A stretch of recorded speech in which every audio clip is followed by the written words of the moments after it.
আমি মাঝে মাঝে মাকে রাগ হয়ে কথা বলি, কিন্তু আমার রাগের উদ্দেশ্য হলো মাকে ভালো রাখার জন্য কথা বলা।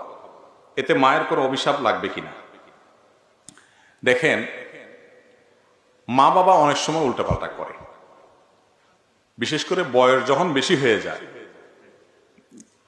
তখন তো মা বাপ দেখা যায় এমন এমন অযৌক্তিক কথা বলে, এটা আসলে খাটে না। ঠিক না বে ঠিক?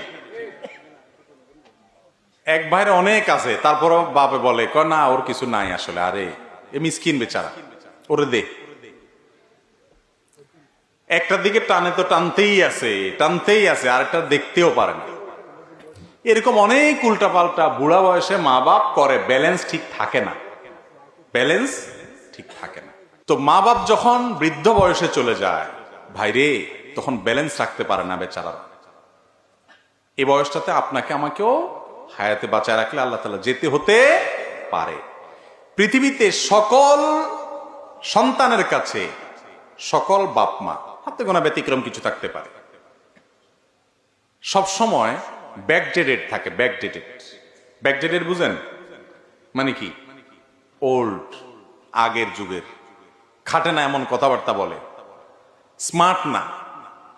কারণ সন্তান সবসময় প্রোগ্রেস থাকে, আপডেটেড থাকে, তারা সবসময় আধুনিক এবং অনেক বেশি অগ্রসর থাকে, যার কারণে বাপ মারা অনেক কিছু বুঝে না। ধরেন আজকালকার কথা ফেসবুক ইউটিউবের কথাই বলে, একটা ফেসবুক ইউটিউবের কোনো কথা আপনি, আপনার অনেক বাপ মা আছে, বুঝাইয়া বলতেই পারবেন না।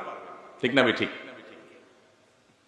এই যে ব্যাপার, এই ব্যাপারগুলোর কারণে যুবকদের কাছে, সন্তানদের কাছে অনেক সময় মনে হয় দুধ আব্বা কি বলে, আম্মা কি বলে, এগুলো অযৌক্তিক, খাটে না, তাও বলে। এই যে আমার বুদ্ধির সাথে তার মিলতেছে না। আবার আমি যখন বুড়ো হয়ে যাব, আমার ছেলে মেয়েরা আবার এত আপডেটেড হবে, এত আপ টু ডেট হবে যে তাদের কাছে আবার আমি এরকম ব্যাকডেটেড থাকবো। ঠিক না ঠিক? কারণ দুনিয়ার সামনে আগাচ্ছে না আস্তে আস্তে। তো এই সময়টাতে বাবা মার সাথে বুঝে না আসলেও, অযৌক্তিক কিছু বললেও বেয়াদবি করা যাবে না। কঠিন একটা জায়গা। আল্লাহ তাআলা জান্নাতে যাওয়াটা শর্ত করে দিয়েছেন, রিদার রব্বি ফি রিদাল ওয়ালিদাইন ওয়া সাখাতুর রব্বি ফি সাখাতিল ওয়ালিদাইন। মা বাপ সন্তুষ্ট তো আল্লাহ সন্তুষ্ট, মা বাবা সন্তুষ্ট তো আল্লাহ সন্তুষ্ট। কথা সাফ। তুমি নামাজ পড়তে পড়তে কপালে সিল লাগাই ফেলছো, কিন্তু তোমার মা বাবা তোমার উপরে সন্তুষ্ট না, তোমার আচরণে তারা কষ্ট পায়, তাহলে তোমার জান্নাতে যাওয়ার কোনো পথ খোলা নেই। নবী করিম সাল্লাল্লাহু আলাইহি ওয়াসাল্লাম স্পষ্ট বলেছেন, তারাই তোমার জান্নাতের দুয়ার, মা বাবাই তোমার জান্নাতে যাওয়ার দুয়ার।